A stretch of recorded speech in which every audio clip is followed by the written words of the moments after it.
Hi. First of all congratulations for clicking, क्योंकि ये इस बुक का समरी वीडियो नहीं है। ये इस बुक का एक्सप्लेनेशन वीडियो है। मतलब हम पूरी बुक के हर एक पेज को समझने की कोशिश करेंगे। मेरा नाम है सरशार सैयद और मैं कोई गुरु नहीं हूँ। Basically I am not an investor, not a stock broker. I am basically a nobody when it comes to finance. मैंने इस बुक को सिर्फ इसलिए समझा क्योंकि मुझे ये बुक समझनी थी और इसीलिए मैं एक टीचर हूँ तो मैं इसे समझा भी सकता हूँ, इसलिए मैंने ये वीडियो बनाया।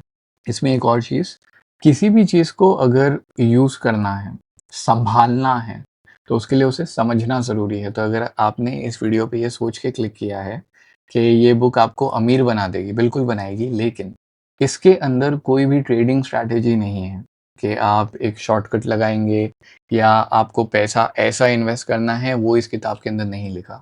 इस किताब के अंदर ये चीज़ें लिखी है कि पैसे के बारे में सोचना कैसे है। अब ये किन के लिए बहुत ज़्यादा ज़रूरी है? नॉर्मली हर इंसान के लिए नेसेसरी है, लेकिन वो लोग जो पैसे को सँभाल नहीं पाते या उन्हें नहीं समझ में आ रहा है कि पैसे के बारे में कैसे सोचा जाए, उनके लिए बुक कंपल्सरी है। तो अगर आपने ये सोच के क्लिक किया था कि for example think and grow rich जैसी कोई बुक होगी या कोई ऐसी बुक होगी जो बिज़नेस के राज़ बता देगी, तो ये बुक उनमें से नहीं है, आप क्लिक ऑफ कर सकते हैं, ठीक है? तो होगा ये कि हर एक दिन के लिए एक चैप्टर है। तो पहला चैप्टर है इंट्रोडक्शन, तो उसका 1 घंटा आएगा।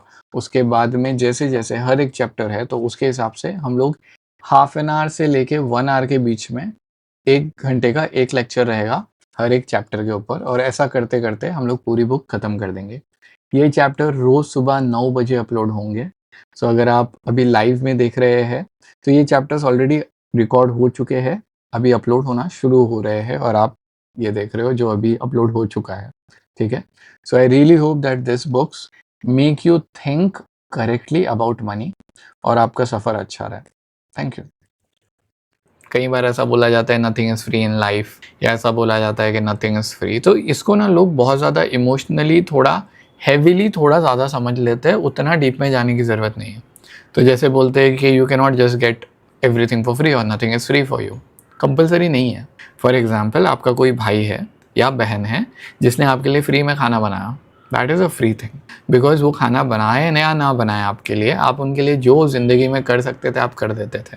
तो ये जो कोड है कि if they you are not paying with something, you are paying with something else, obviously that is true. कि अगर आप सामने वाले को फॉर एग्जांपल जैसे अभी आप की यूट्यूब वीडियो देख रहे हो, तो जो यूट्यूब पे देख रहे हैं वो अपनी अटेंशन से इस वीडियो को पे कर रहे हैं, क्योंकि जितना वो देखेंगे उतना फीड पे ऊपर जाएगा, लाइव जाएगा या लोग उसको पसंद करेंगे। जो लोग डिस्कॉर्ड पे देख रहे हैं, they are paying with the community और the network and they are also building the network. So बात ये है कि अक्सर ना, मतलब ये स्टॉक मार्केट से हट के मैं खाली इस कॉन्सेप्ट को थोड़ा सा क्लियर कर देना चाहता हूँ, मेरे खुद के दिमाग में भी और आपके लिए भी। व्हेन वी से कि everything has a price, sometimes that price is very low. तो कहीं पे ऐसा हो सकता है कि आपने कुछ खरीदा होगा और आपको वो चीज़ सस्ते में मिल गई, और आपने कहीं पे कुछ खरीदा होगा वो चीज़ आपको महंगे में मिल गई। तो कहीं ऐसा, क्या अगर हम ऐसा वर्ड बोले कि nothing is free, that can be true. Yes, कुछ भी फ्री नहीं है दुनिया में, लेकिन कभी कभी कुछ चीज़ें बहुत ज़्यादा सस्ते में मिल जाती है, और अगर वो मिले तो फिर उसको ज़बरदस्ती अननेसेसरी डाउट नहीं करना चाहिए। सो इसलिए ये बोलने का रीज़न ये है कि लोग कई बार ना बहुत ज़्यादा एनालिसिस करते हैं, जो आज के चैप्टर में नहीं आने वाला। आज का चैप्टर पर्टिकुलरली बात कर रहा है इमोशनल कैपेसिटी की या इमोशंस की। So when we say nothing is free, we are particularly talking about the stock market. मतलब अभी तक ये जितनी भी किताबें, जितनी भी बात की है हमने, तो मैंने कहीं पे बोला है कि ये स्टॉक मार्केट के बारे में नहीं बात कर रहा है, लाइफ के बारे में बात कर रहा है, या ये पैसे के बारे में बात कर रहा है, या इन्वेस्टमेंट के बारे में बात कर रहा है। आज ये स्टॉक मार्केट की ही बात कर रहा है, और ये स्टॉक मार्केट की बात ऐसे कर रहा है कि नथिंग इज़ फ्री का मतलब क्या। नथिंग इज़ फ्री का मतलब ये हो कि कभी भी अगर आप शेयर मार्केट के अंदर पैसा लगाते हो, कोई शेयर कितना भी सस्ता दिखे, कितना भी महंगा दिखे, या जो भी आप पैसा लगाते हो, आप सिर्फ पैसे से उसका भुगतान नहीं करते हो। अगर आपको सक्सेस चाहिए स्टॉक मार्केट में, तो वो फ्री में नहीं आने वाली, वो ये बोल रहा है। और फ्री में नहीं आने वाली का मतलब क्या? मतलब ये सुकून से सोते हुए चिल करके सक्सेस स्टॉक मार्केट में नहीं मिलने वाली। क्योंकि स्टॉक मार्केट ना, ऐसा समझिए स्टॉक मार्केट एक बैल की तरह है, या कोई भी हैवी जानवर ले लीजिए आप, या जो बुल्स होते हैं स्पेन में जो भागते हैं, ऐसा समझ लीजिए वैसा एक बुल है स्टॉक मार्केट। अगर आप उसके ऊपर बैठोगे तो आपको जाहिर सी बात है झटके लगेंगे। आप कई बार गिर भी जाओगे, आपके लिए बैठना अनस्टेबल भी हो जाएगा और वो स्मूथ राइड नहीं रहने वाली है। तो ऐसा नहीं है कि मैं आराम से बैठा, एक पॉइंट से बैठा, दूसरे पॉइंट पे पहुंच गया, पैसे कमा लिया, ख़त्म हो गया। ऐसा नहीं होने वाला है। ये इस चैप्टर में वो बताने की कोशिश कर रहा है। तो फ्री से इसका मतलब है सुकून। वो बोल रहा है कि कोई भी चीज़ ऐसा सुकून से बैठे बैठे स्टॉक मार्केट में नहीं मिलने वाली। सबसे पहले स्टॉक इसके अंदर वो बोलता है कि नथिंग इज़ फ्री, हर चीज़ का एक प्राइस है। अब ये प्राइस क्या है बॉस? प्राइस है आपका सुकून। The price is often seen after the pain. जब इंसान उस प्रॉब्लम से गुजर जाता है, जब उसको दर्द होता है, तकलीफ होती है, पीड़ा होती है, उसके बाद में उसको समझ में आता है कि ये प्राइस का भुगतान किया है मैंने। जैसे आपने जोश में आके एक गाड़ी खरीद ली, तो गाड़ी का तो खाली एक प्राइस आपने दिया है, लेकिन उसके साथ में जो बाकी चीज़ें हैं, जो एक्स्ट्रा खर्चा हुआ है, जो इमोशनली वाइब थी। फॉर एग्जांपल मुझे याद है एक इंसान था, मेरे डैड सुनाते, उनकी जान पहचान में थे, जहाँ पे वो जॉब कर रहे थे, अचानक से उनका जॉब चले गया। अब इंसान ने गाड़ी खरीदा था, वो टाइम पे 3-4 लाख की थी वो। तो जब वो गाड़ी लेके जा रहे थे ना लोन वाले, तो वो इंसान बैठ के रो रहा था अपने आंगन में। वो रियल प्राइस है जो सिर्फ पेन के बाद में मालूम पड़ती है। अक्सर हम इस पेन को, हम इस प्राइस के बारे में सोचते नहीं हैं। So the price is often seen after pen.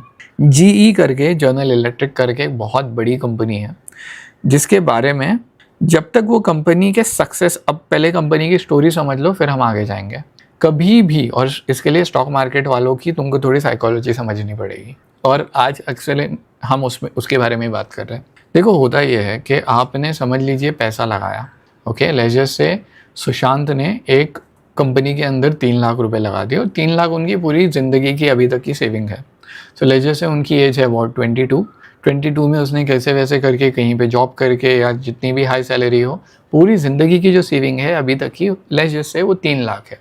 इस बंदे ने 3 लाख एक जगह पे इन्वेस्ट कर दिए। अब जब वो पैसे इन्वेस्ट कर देते हैं तो होता ये है कि अब अगर कंपनी ज़रा सा ऊपर जाए तो सुशांत एकदम खुश हो जाएंगे, रोज़ स्टॉक मार्केट चेक करेंगे सुबह में उठ के कि आज किधर गया है, आज अभी स्टॉक क्या है। तो जैसे ही 3,10,000 हो जाता है, सुशांत खुश हो गए। 3,60,000 हो जाता है, सुशांत और खुश हो गए। 7 लाख हो जाता है, बहुत खुश हो गए। पैसे उनके हाथ में कैश नहीं दिख रहा है उनको, खाली उनको दिख रहा है कि स्टॉक नीचे जा रहा है, ऊपर जा रहा है। किसी दिन गलती से उस कंपनी के बारे में अगर उन्होंने कोई बुरी चीज़ सुन ली कि जो उसका ओनर है लेजर से, वो किसी जगह पे जुआ खेलते हुए पकड़ा गया, शेयर मार्केट, कंपनी के शेयर धड़ाम से गिरेंगे नीचे। जैसे इंसान ने ये सुना वो हड़बड़ा जाएंगे। जो खरीदना और बेचना होता है स्टॉक्स का, वो इंसान की साइकोलॉजी पे होता है कि मुझे अच्छा लग रहा है इसलिए मैंने खरीद लिया, मुझे टेंशन आ रहा है मुझे इसलिए मैंने बेच दिया। हो सकता है कंपनी का स्टॉक कितना भी अच्छा हो, लेकिन सुशांत को अगर ये लग रहा है कि एक दिन मैं लेता हूँ बहुत ज़्यादा प्राइस होती है, दूसरे दिन ख़त्म हो जाता है, तीसरे दिन फिर बढ़ता है, मेरे को ये सब टेंशन ही नहीं चाहिए, ये स्टॉक बेचो यार। हो सकता है वो स्टॉक बहुत अच्छा हो, लेकिन उतने स्लो पीरियड में या उतने शॉर्ट टर्म पीरियड में आप उसको समझ नहीं पाओगे। तो अक्सर जो ओनर्स होते हैं ऐसी कंपनीज़ के, वो अपना दबदबा बना के रखते हैं मार्केट में, नाम बना के रखते हैं, पहचान बना के रखते हैं, ताकि उनके जो इन्वेस्टर रहे वो एकदम सुकून से रहे कि हाँ हमारा बंदा है वहाँ पे। फॉर एग्जाम्पल आप ऐसा समझ लीजिए, आपने किसी कंपनी में स्टॉक में इन्वेस्ट किया और उस कंपनी का मालिक शार्क टैंक में आके शार्क बन गया है। अब आप उसको टीवी पे देख रहे हो, तो भले ही वो शेयर बड़ा हो या कम हुआ हो, आप सुकून में आ गए हो कि हाँ अपना बंदा दिख रहा है मेरे को उधर कि ये अच्छा कर रहा है। ये आपकी साइकोलॉजी ऐसे काम करती है। तो उस बंदे को देखते हुए एक और चीज़ देखी जाती है जिन्हें बोला जाता है फाइनेंशियल स्टेटमेंट्स। जो कंपनी रिपोर्ट निकालती है कि हमारी इतनी बिक्री हुई है, इतने हमने खर्चे किए हैं, इतनी चीज़ें खरीदी है हमने। अक्सर ऐसा होता है कि कंपनी ऐसा कोई बड़ा प्रोजेक्ट खरीद ले ना तो उसके शेयर बढ़ जाता है, हालांकि कंपनी ने खर्चा की है। समझ लीजिए कि अपना टाटा ने जगुआर को ख़रीदा था, तो टाटा ने अगर और कोई कंपनी ख़रीद ली, समझ लो फॉर एग्जांपल टाटा ने इसको ख़रीद लिया, मॉरिस गैराज को ख़रीद लिया फॉर एग्जांपल, तो क्या होगा पता है, जब वो ख़रीदेंगी ना तो लोग अचानक से खुश हो जाएंगे कि हाँ मॉरिस गैराज अच्छी कंपनी है, इसके शेयर ख़रीद लेते हैं। अब ये जैसे ही होता है तो आपका दिमाग घूमता है, भले ही आपके जेब में पैसे आए ना आए। वैसे ही जब स्टॉक मार्केट में एक पूरी रिसीट आती है कि इतना खर्चा हुआ, इतना प्रॉफिट हुआ, इतना अर्निंग हुआ, इतना सेविंग हुआ, जो भी है, इसको अक्सर जो ओनर है ना वो कोशिश करता है कि इसको एकदम अच्छा बताए, और यहीं पे सारे फ्रॉड्स होता है कि कैसे भी करके लोगों के सामने अपनी एक इमेज बनी हुई रहनी चाहिए कि सब हमारा सब चंगा सी, सब सही चल रहा है। अब जब ये इमेज बनाने की कोशिश होती है ना, तो जीई ने एक बहुत बड़ी गलती की थी। इनके जो एक फाउंडर थे जैक वॉल्श, उन्होंने बहुत ज़्यादा अपने जहाँ पे सेल्स नहीं हो रही है वहाँ पे सेल्स बताई, जहाँ पे कुछ और चीज़ें हो रही है वहाँ पे कुछ और बताया, ताकि जो शेयर होल्डर है उनको ऐसा सब चलता, उनको ऐसा लगता रहे कि सब चंगा से चल रहा है, कोई टेंशन नहीं है। अब उस इंसान का जब रिटायरमेंट हुआ उसके बाद जो आया जेफ एमेट, जी चल रही थी ना, जब जी का एकदम सक्सेस वाला पीरियड चल रहा था, तब भी लोचे और बहुत सारी चीज़ें थी, लेकिन उनको पता नहीं था। तो जब तक सक्सेस चल रही थी जब तक सब चल रहा था, लेकिन फिर अचानक से इट गॉट हिट, क्योंकि जितने भी घपले किए थे सारे सामने आ गए। जैसे ही ये हुआ, ये क्यों हुआ? क्योंकि फाइनेंशियल जब इन्होंने ना अपना बहुत ज़्यादा अमाउंट, मैं ज़्यादा डिटेल में या ज़्यादा ऐसा जारगन में नहीं पढ़ूंगा, लेकिन इन लोगों ने बहुत ज़्यादा जो अपना प्रॉफिट था वो फाइनेंशियल साइड पे बताया था। अब जब फाइनेंशियल साइड मतलब लोन, इन्वेस्टमेंट, वो सब, अब जब फाइनेंशियल क्राइसिस ने अमेरिका को हिट किया, तो जितना इन्होंने बताया था ना सारा के सारा गिर गया नीचे। और उस वजह से लोग अचानक से वेकअप किए कि ये क्या चल रहा है, और फिर पता चला कि जी जितनी अच्छी चलने की नाटक कर रही थी उतने अच्छे से नहीं चल रही थी। जब ये हुआ तो उनके सीईओ से किसी ने पूछा, जिस सीईओ ने पहले वाले के लफड़े के बाद में कंपनी को वापस अपने हाथ में लिया था, उनका नाम था जेफ एमेट। दो सीईओ थे, एक थे जैक वॉल्श जिस इंसान ने लफड़े किए, जेफ एमेट जिसने बाद में इसको बेसिकली हैंडल किया। तो उसने बोला था कि जब आप बाहर से कोई भी चीज़ देखते हो ना, आपको सब चंगा दिखता है, जब आप अंदर होते हो ऑफिस के तो आपको मालूम पड़ता है कि प्रेशर कितना ज़्यादा है। यही same pressure share holder, stock holder भी फेस करता है, और हम आज उसी प्रेशर की बात करें। तो बोल रहे हैं ना, nothing is free, nothing is free. मतलब ऐसा मत समझो कि तुमने स्टॉक में इन्वेस्ट कर दिया, चिल करके आगे चले जाओगे और पैसा बढ़ जाएगा। अगर तुमको कुछ नहीं पता है, and ignorance is bliss, then it is great. लेकिन अगर तुमको शेयर मार्केट के बारे में पता है, अगर तुम डेली देख रहे हो, तो तुम पे भी वो प्रेशर बनेगा ही बनेगा, उसको तुम अवॉइड नहीं कर सकते। तो इस इंसान ने भी वही बोला था कि you people don't see the real burden और the real problem that actually comes in that we face, and when that happens, real burden is on those who are in the arena, who are investing, who are playing, who are working, who are bearing the load. In real life ना prize theory नहीं है, prize और success जिसको भी बढ़ाना होता है उसके लिए एंड्योरेंस ज़रूरी है। अब एंड्योरेंस का मतलब क्या आता है ज़रा ध्यान से देखना, ये उन्होंने ही दिया एग्जाम्पल। अगर आपको मैं बोलूँ कि इस कंपनी ने, या ये तो डाउ जोन्स का इंडेक्स है, बहुत सारी कंपनीज को मिला के मार्केट बताया जाता है कि मार्केट कितना जंप किया, या कंपनी ने कितनी कंट्री ने कितनी तरक्की की रादर। तो जब हम बोलते हैं ना कि America is a well developed nation, तो ऐसा है कि उसकी सारी कंपनीज़ ने, जैसे इंडिया को अगर सक्सीड होना है तो क्या करना पड़ेगा, टाटा भी अच्छा कर रही है, रिलायंस भी अच्छा कर रही है, जियो भी अच्छा कर रही है, महिंद्रा एंड महिंद्रा भी अच्छा कर रही है, सारी कंपनीज अच्छे से करेंगी और सारी कंपनी का प्रॉफिट होगा, मतलब सबका प्रॉफिट हो रहा है, मतलब हिंदुस्तानियों का प्रॉफिट हो रहा है, मतलब इंडिया ऊपर जा रहा है। अब ये अगर आप देखो तो आपको तो यही लगेगा कि 1950 में इधर थे, 2016 में इधर है बॉस, मतलब प्रॉफिट तो हुआ है ना, मना तो नहीं कर सकते, मस्त दिखता है। लेकिन तब क्या, जब डिप आया था। But what do you do here, जब ये डिप आया या ये डिप आया या यहाँ पे कंपनी थोड़ी सी अटकी या यहाँ पे ये जो इंडेक्सेस है ये ख़राब हुआ, आपको नहीं लगता कि जब कंपनी इन लॉसेस के थ्रू जा रही थी तो लोग बहुत ज़्यादा डर गए होंगे, बिखर गए होंगे, सांस नहीं ले पा रहे होंगे, क्योंकि उन्हें ऐसा लगा कि ये तो लॉस होने वाला है, ये तो प्रॉफिट ख़त्म होने वाला है हमारा। होल्ड फॉर लॉन्ग रन जो बोलते हैं कि भैया यहाँ पे इन्वेस्ट करो और यहाँ पे शेयर यहाँ तक पकड़ के रखो, तुम्हारा बहुत प्रॉफिट हो जाएगा, वो लोग बोलते हैं, सही बात है, लेकिन इसके साथ में कंपनी का उतना साथ देना आसान चीज़ नहीं है, क्योंकि जैसे ही कंपनी लॉस में जाएगी सबसे पहले आपकी दिल की धड़कनें तेज़ हो जाएगी। तो ये एडवाइस तो अच्छी है, लेकिन मार्केट जब क्रैश होता है, जब रिसेशन आता है, जब प्रॉब्लम्स आती है ना, तो ये इंसान जो भी कम मजबूत दिल का इंसान है, जिसके अंदर भी उतनी ताकत नहीं, जिसने भी सोच समझ के इन्वेस्ट नहीं किया है, वो यहाँ पे घबरा जाता है। और आपको ये चैप्टर यही बोलने की कोशिश कर रहा है कि ये घबराहट आएगी ही आएगी, भले ही आप उसे पसंद कीजिए या नहीं पसंद कीजिए। एवरीथिंग दैट यू डू, ये प्रॉफिट आपको कब मिलेगा पता है? इस प्रॉफिट पे आप कब पहुँचोगे? जब आप यहाँ पे घबराओगे नहीं और कंपनी के साथ चिपके हुए रहोगे या अपने इन्वेस्टमेंट के साथ चिपके हुए रहोगे। लेकिन ये आप कब कर पाओगे? जब आप एक चीज़ को समझोगे कि इमोशनल प्राइस भी होती है। इमोशनल प्राइस क्या होता है? यू विल फेस वॉलीटैलिटी, मार्केट ऊपर नीचे जा रहा है, यू विल हैव फियर, डर लगेगा, डाउट आएगा, सेल्फ डाउट आएगा, कंपनी के ऊपर डाउट आएगा, इकोनॉमी के ऊपर डाउट आएगा। इसलिए कभी भी देखना शेयर मार्केट की जब मीटिंग होती है ना, वो बोलते हैं हम पे भरोसा रखिए। पॉलिटिशियंस भी यही बोलता है, क्योंकि वो नहीं चाहते कि आप उनको डाउट करो। अब वो कितने में सही है, वो कितने गलत है, उसके डिबेट में नहीं पड़ेंगे, लेकिन यहाँ पे अगर आप इन चीज़ों को इग्नोर करते हैं तो आप अनरियलिस्टिक एक्सपेक्टेशन कर रहे हैं। अनरियलिस्टिक एक्सपेक्टेशन क्या है? मैंने पैसा लगा दिया, मेरा पैसा डबल टिपल चौपल होने जाना चाहिए बिना किसी टेंशन के। Stock market human nature, human emotions और इकोनॉमी वैसे काम नहीं करती। आपको पेन जो रिजल्ट है ना, ये इमोशनल प्राइस का, ये पेन के साथ ही आएगी। सक्सेस बिना पेन के नहीं मिलने वाली। और जब ये आता है, जब ये पेन आता है, this is the emotional cost of entry. Volatility, market ऊपर गया, नीचे आया, नीचे गया, ऊपर आया, ये वॉलेटिलिटी है, ये उसका इमोशनल प्राइस है जो आपको पे करना ही पड़ेगा।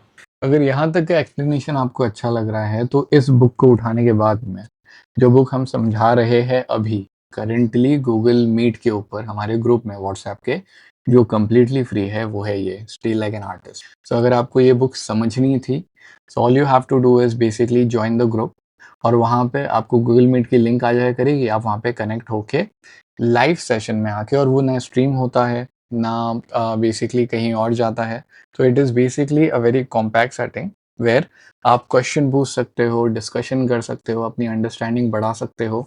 और इस बुक के लिए particularly because I come from arts, by the way I'm a teacher of photography, graphic designing and illustration. I am from mass communication and I am a teacher. मैं पिछले 2 साल से पढ़ा रहा हूँ, उसके पहले ग्राफिक डिज़ाइनर था, उसके पहले फोटोग्राफर था।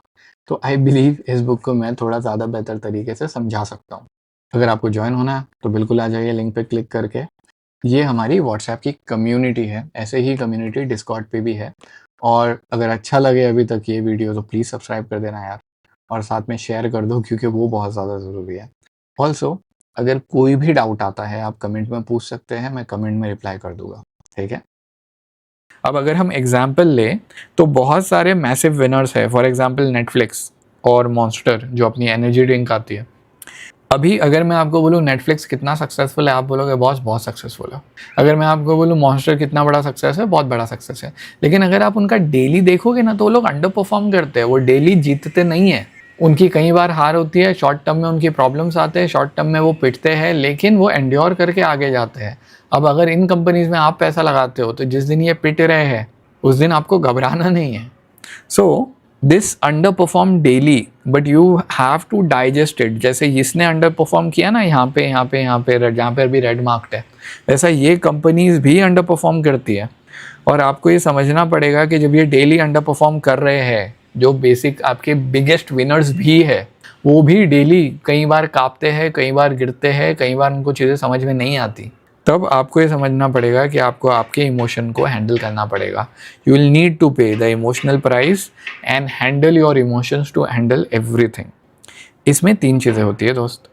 जब कंपनी ऐसी तरीक़ों से, ऐसे परेशानियों से बढ़ती है ना, तो इन्वेस्टर क्या करते हैं? इन्वेस्टर पहले तो प्राइस पे कर सकते हैं। प्राइस का पे करना मतलब, प्राइस पे करना मतलब उस इमोशनल प्रॉब्लम को झेलना, उस डर पे काबू पाना, उसको एक्सेप्ट करना कि हाँ मुझे डर लग रहा है, और उसके साथ आगे जाना। यह है पहला।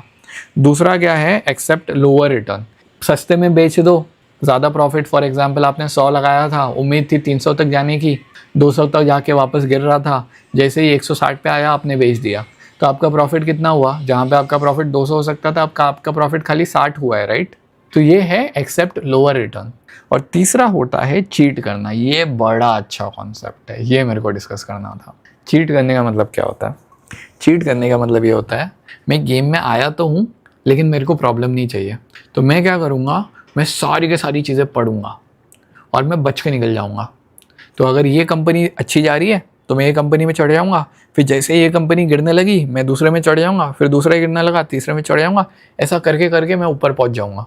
अनफॉर्चुनेटली जितने भी लोग स्टॉक मार्केट में इनिशियली आते हैं, इंक्लूडिंग मी, सबकी यही स्ट्रैटेजी होती है जो गलत है। क्यों गलत है? क्योंकि आप पेन को अवॉइड करने की कोशिश कर रहे हो।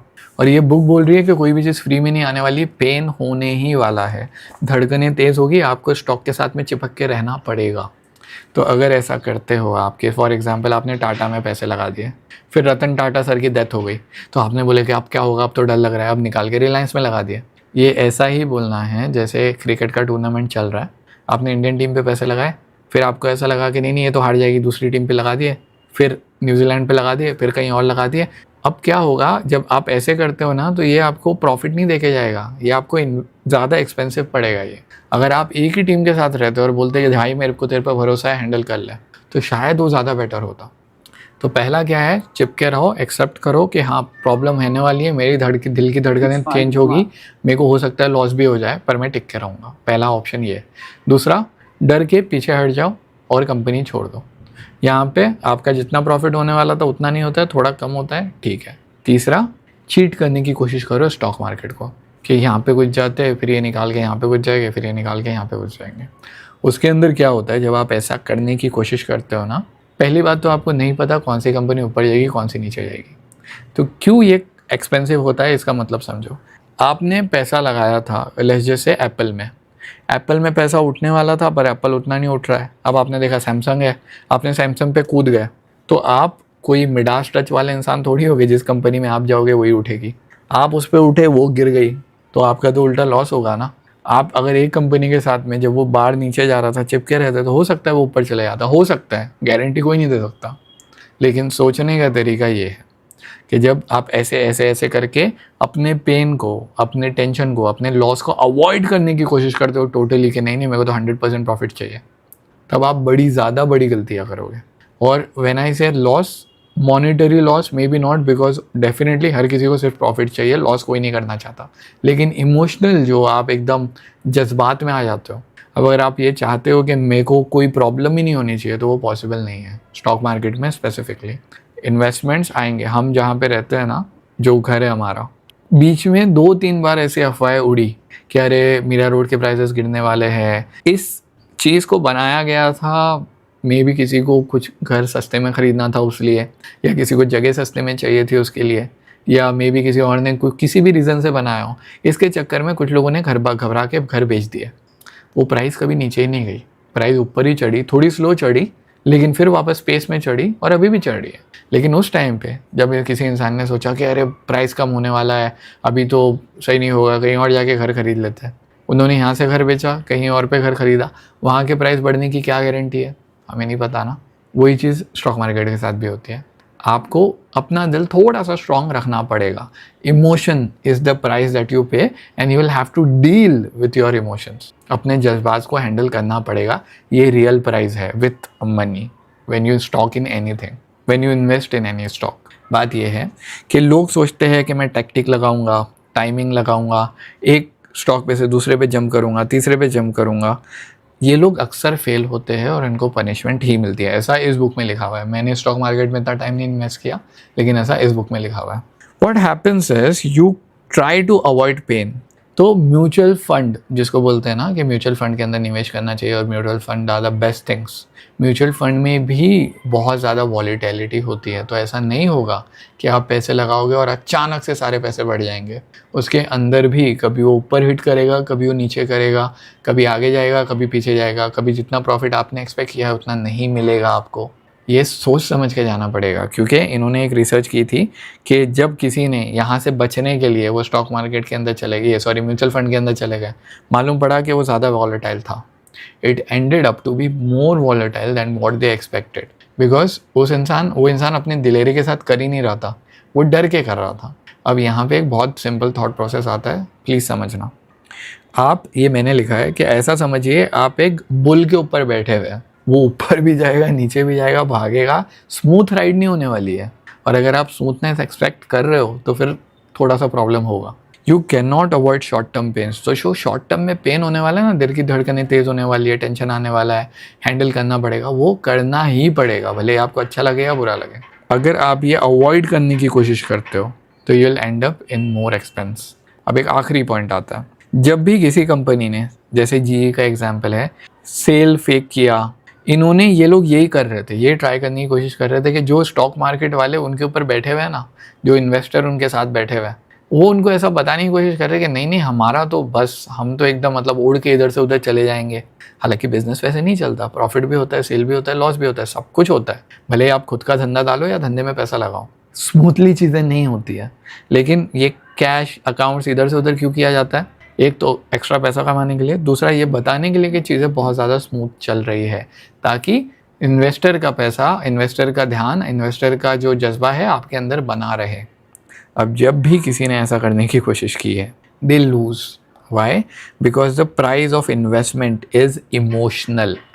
इसको ऐसे समझो कि आप एक पार्क में जाते हो, इमेजिका ले लो, या जैसे अगर कोई मुंबई से है तो वाटर किंगडम ले लो। अब वाटर किंगडम के अंदर एक बार ऐसा हुआ था कि हम गए थे। वाटर किंगडम में दो चीज़ें हैं दोस्त, एक है फीस, और अगर आपको उन्होंने बोले कि सर फ़ोन लेके इधर मत जाइए, जैसे पहले अलाउ नहीं करते थे, और आप बाय मिस्टेक कुछ गलती कर देते हो, एक होता है फ़ाइन, एक होता है फीस, एक होता है फ़ाइन। फीस इंसान खुशी खुशी दे देता है, फ़ाइन इंसान देता है चिढ़ के। हालांकि दोनों पैसे अमाउंट में सेम ही होता है। कभी भी जब आप ऐसा समझिए कि आप किसी स्टॉक पे इन्वेस्ट कर रहे हैं या शेयर में इन्वेस्ट कर रहे हैं, तो एक चीज़ समझना बहुत ज़्यादा ज़रूरी है कि ये फीस है। इमोशन जो आपके साथ, उसके इमोशन आएंगे ना कि मेरे को थोड़ा सा टेंशन आ रहा है, घबराहट हो रही है, घबराहट नहीं बोलूँगा लेकिन क्योंकि that can lead to depression और अदर थिंग्स, बट ये जो पेन है जो आप अवॉइड करना नहीं, आप एक्सेप्ट नहीं करना चाहते, ऐसा समझो वो फीस है आपकी एंट्रेंस की। क्योंकि स्टॉक आपको ऊपर जाते नीचे आगे पीछे होते हुए दिखेगा, आपको बर्दाश्त करना पड़ेगा वो। ये फीस है स्टॉक मार्केट के अंदर आने की, अपना इन्वेस्टमेंट पोर्टफोलियो बनाने की। अगर आप इसको एज अ फाइन समझोगे कि यार मैंने स्टॉक में पैसा लगा दिया गिर गया, अरे भैया वो तो गिरना ही था, तुम सोच समझ के नहीं कर रहे थे। पहले से अगर सोच लेते, समझ लेते इस चीज़ को, साइकोलॉजी, तो थोड़ा आसान हो जाती जर्नी। तो ये जो डर है, ये जो पेन है ना, इसको फीस समझ के अंदर आओ। और अगर फिर प्रॉफिट नहीं होता तो नहीं होता। फॉर एग्जाम्पल आप एक पार्क के अंदर गए, पार्क के अंदर आप जाते हो और आपको पार्क के अंदर जाके मालूम पड़ता है कि फॉर एग्जांपल मेरे साथ ऐसा हुआ, वाटर किंगडम में हम लोग एक बार गए थे और मेरे को लेजी रिवर बहुत ज़्यादा पसंद है, जिनको भी पता हो। उस दिन वो राइड ही पूरी बंद है, लेजी रिवर बंद करके रखे भाई साहब ने। फीस पूरी लिए, 700 रुपये की टिकट था वो, 750 का था वो टाइम पे। हम अंदर गए, उसके बाद मैं बोला ये तो बोलता है ये बंद है, आज वो मेंटेनेंस का काम चालू है। हुआ तो हुआ, नहीं हुआ तो नहीं हुआ। लेकिन अगर आप ऐसा सोचोगे कि मैं अंदर गया और लेजर से कोई मेरे से कुछ एक्स्ट्रा फाइन ले लेता किसी भी चीज़ के लिए, तो मेरे को ज़्यादा बुरा लगता। जब आप फीस समझ के जाते हो तब आपका दिमाग थोड़ा ज़्यादा संतुलन में रहता है। तो ये वही बोल रहा है कि जो भी अमाउंट आप स्पेंड करोगे, it can be construed as a fees, it can be construed as a fine. Always think of it as a fees. ये बिलीफ रख के जाओ कि अगर बंद हुआ, अगर जो भी राइड है बंद होती है तो बंद होती है, ठीक है, हैंडल कर लेंगे। But you need to understand this and have believe in the company कि मैं यहाँ पे जा रहा हूँ, I am going to enjoy it, I am going to earn and I am going to have fun. अगर थोड़ी देर तक प्रॉब्लम भी होती है कोई दिक्कत नहीं है, क्योंकि अगर एक राइड बंद है तो बाकी की 10 तो शुरू है ना। It is okay, you can go there. You have to pay this fees boss. What is this fees? The emotional fees of understanding that the investment will go up, it will go down, it will go somewhere when you start, ताकि जब ज़्यादा fluctuation हो, ज़्यादा volatility आए तो आपको डर थोड़ा कम लगे। उम्मीद करता हूँ कि ये एक्सप्लेनेशन आपको पसंद आया होगा। अब इस बुक का अगला जो चैप्टर है वो हम कल कवर करेंगे। सी यू टुमारो, बाय।